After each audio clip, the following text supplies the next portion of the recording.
Hello, everyone. Welcome to Leadership 101. Thank you for joining me once again. Please feel free to subscribe, to share, like this video, and please leave your comments. I would love to hear your thoughts. If you have any topics you'd like me to cover, any questions, please leave that in the comments box.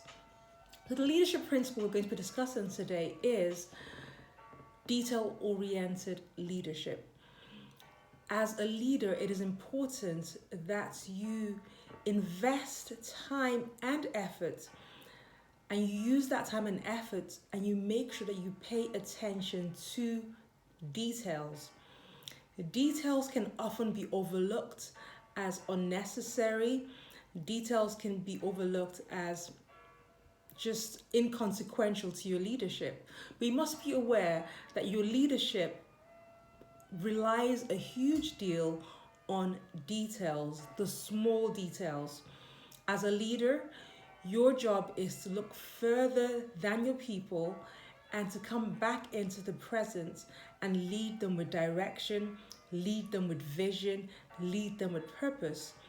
But that can only happen if you pay attention to the details. If you can imagine a massive flood, it usually starts with one drop of water, just one tiny drop. And so as a leader, it's important that you pay attention to the little things.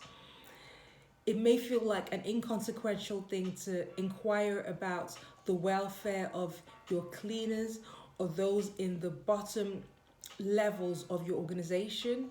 But when you do that, unknowing to you perhaps, you are paying attention to small details, because those are the people who are on the ground, who have the ability to see the issues that occur at ground level, and engaging them in conversation enables you to obtain a deeper understanding of the issues that are going on within your organization.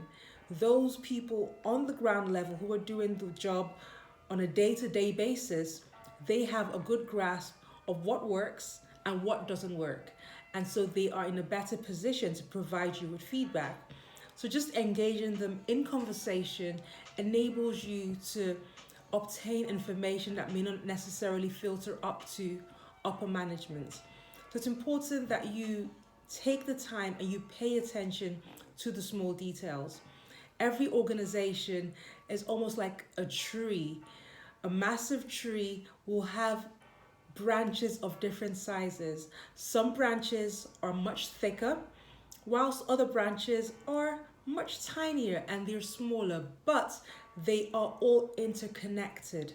And that's how organizations work. Everything is interconnected. Every job role is interconnected.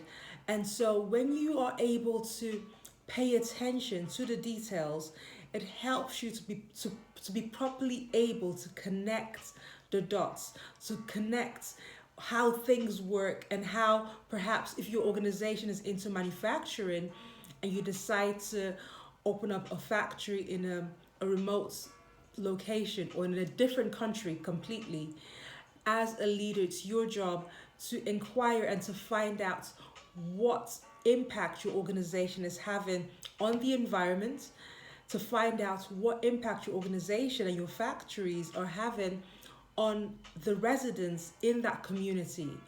When you're able to identify what the impact is, then you can make any necessary adjustments. As a leader, of course, you want to ensure that your organization is having a positive impact on the community, that it's creating jobs, it's making the lifestyle of those residents better, and not affecting them in a negative way. You don't want your organization to be polluting the water, or to be causing noise pollution, or to be causing sicknesses or diseases based on the waste produce that your organization is releasing into the atmosphere. It's important that you connect the dots. And when you do that, it helps you to take relevant action. It helps you to make any adjustments that need to be made. So small details are important. Detail-oriented leadership is crucial. The details that you overlook today could impact the future of your organization tomorrow. So I do urge you as a leader that you take the time to assess the small details. Don't just leave it to those on the ground. Don't just leave it to upper management. Take the time. If you're going to delegate it, because obviously you cannot do everything as a leader, but when you delegate assignments, ensure that the assignments are followed through and action steps are taken. Because if anything goes wrong, the buck always stops with you as a leader. So be a detail-oriented leader, because that's the best way to be. Okay? These are my thoughts for you today. Please feel free to share this video with whoever you think needs to hear it. Until next time, from my heart to yours, do take it easy. Bye.